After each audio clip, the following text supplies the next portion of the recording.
Logos. Arribo de Colón a tierras de un nuevo continente. El 12 de octubre del año 1492 Cristóbal Colón, 1451 a 1506, arribó a tierras que eran parte de un nuevo continente, aunque él creyó que eran parte del continente asiático. El cartógrafo Martín Waldseemüller, 1470 a 1520, en un mapa mundial del año 1507, llamó América a ese continente. Este nombre aludía al navegante, explorador, cosmógrafo y comerciante Américo Vespucio, 1454 a 1512, quien, en el año 1501, afirmó que aquellas tierras eran parte de un continente. Eran un mundus novus, o un novum mundum o nuevo mundo. Comienzo de proceso de exploración, conquista y colonización. Aproximadamente en el año 1500 comenzó un vasto proceso europeo de exploración, conquista y colonización de América. Algunos de los primeros exploradores fueron el italiano Juan Caboto, 1450 a 1499, que arribó a costas de América del Norte, el portugués Pedro Álvares Cabral, 1467 a 1520, que arribó a tierras de Brasil, y el español Vasco Núñez de Balboa, 1475 a 1519, quien, desde la cumbre de una cordillera de Panamá, contempló un nuevo océano, el Océano Pacífico. Nuevo, para los europeos.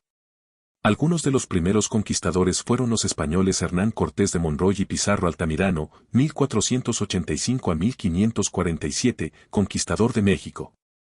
Pedro de Alvarado y Contreras, 1485 a 1541, conquistador de Guatemala, y Francisco Pizarro González, 1478 a 1541, conquistador de Perú.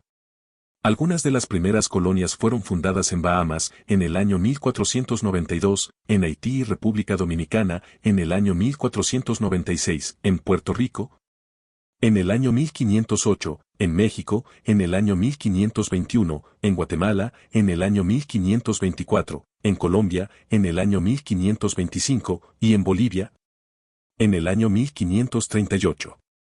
Importancia política y económica del nuevo continente.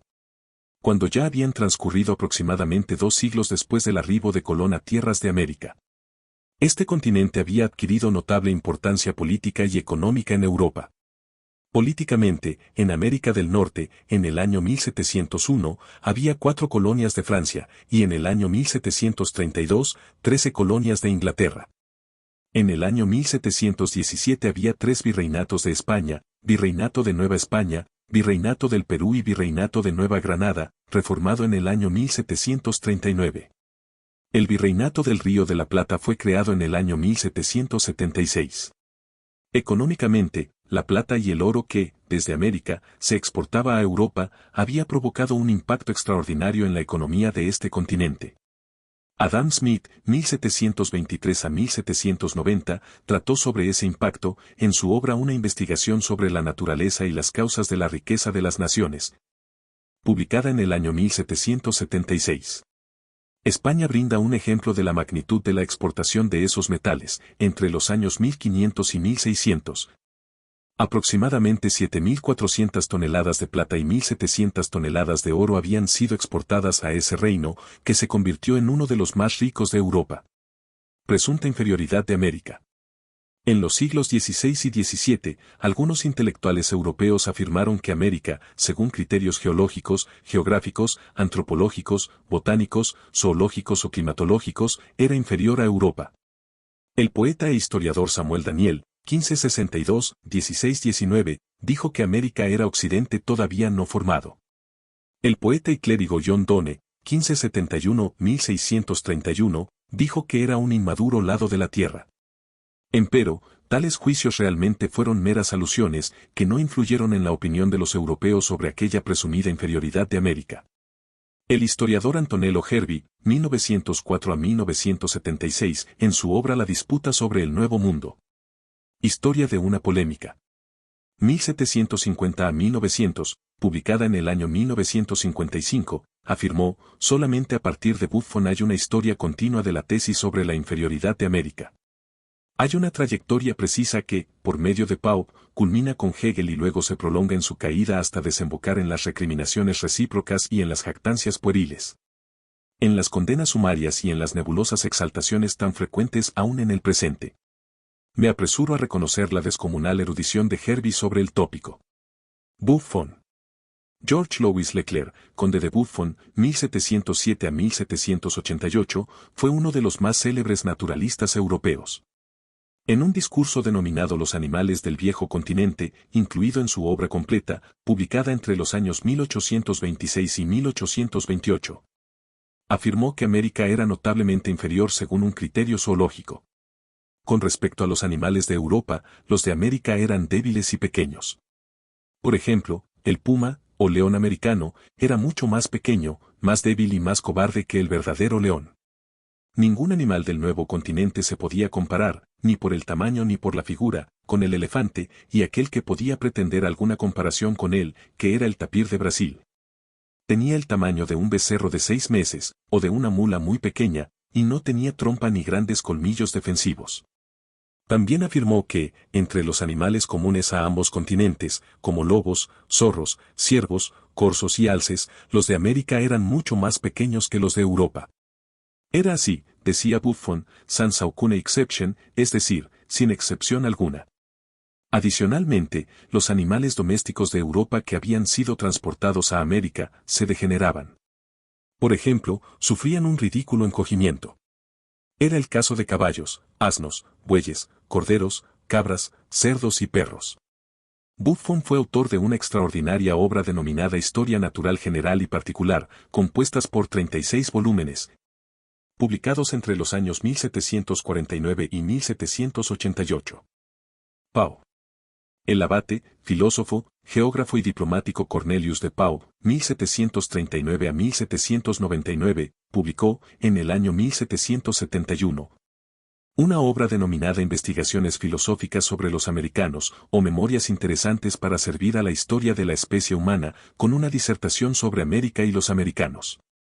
En esa obra afirmó que los indígenas de América eran animales débiles y degenerados.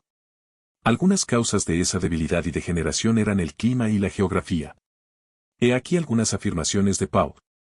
El nativo americano, en sentido estricto, no es virtuoso ni vicioso. No tiene motivo alguno para serlo. La timidez de su alma, la debilidad de sus facultades intelectuales, la necesidad de procurarse medios de subsistencia, los poderes de la superstición y la influencia del clima, limitan mucho la posibilidad de que pueda mejorar. Empero, no se percata de ello. Su felicidad consiste en no pensar, en permanecer totalmente inactivo, en dormir mucho, en no desear nada si su hambre ha sido saciada, y en tener interés solamente en los medios de obtener alimento cuando el hambre lo acosa. No construiría una cabaña si el frío y la hostilidad atmosférica no lo obligaran a construirla. Ni la abandonaría si la necesidad no lo expulsara de ella. Su entendimiento no progresa gradualmente, continúa siendo niño hasta el último momento de su vida. Aparentemente Buffon debía compartir la tesis de Pau sobre la debilidad y degeneración de los indígenas de América. Empero, no fue así. Buffon protestó, los indígenas de América no eran débiles ni degenerados, y hasta había indígenas más grandes y robustos que los europeos. Era el caso de los habitantes de Patagonia. Hegel. El enciclopédico filósofo e historiador Georg Wilhelm Friedrich Hegel, 1770 a 1831, en sus lecciones sobre filosofía de la historia universal, impartidas en la Universidad de Berlín entre los años 1822 y 1831, afirmó que, geológicamente, el nuevo continente era inmaduro. Por ejemplo, las formaciones montañosas eran recientes. Antropológicamente, estaba habitado por seres humanos débiles y primitivos. Por ejemplo, no soportaban una carga muy pesada, ni podían servirse de las fuerzas naturales. Botánicamente, las plantas de América eran menos adaptables. Por ejemplo, no podían desarrollarse plenamente en tierra europea. Hegel ignoró la protesta de Buffon y reiteró las tesis de Pau, con estas palabras, que aludían a los indígenas de América del Sur: estos individuos son notoriamente inferiores en todo sentido, aún en la estatura. Empero, Hegel, inspirado por América del Norte, de la cual él afirmaba que había sido colonizada y no conquistada, y que era más protestante que católica, y que era próspera, dijo: América es la tierra del futuro. Él mismo advirtió que no se ocuparía de ese futuro, porque la historia solo tiene que ocuparse de sucesos pasados y presentes. Postscriptum. Thomas Jefferson, 1743 a 1826, cuando fue embajador de Estados Unidos de América en Francia.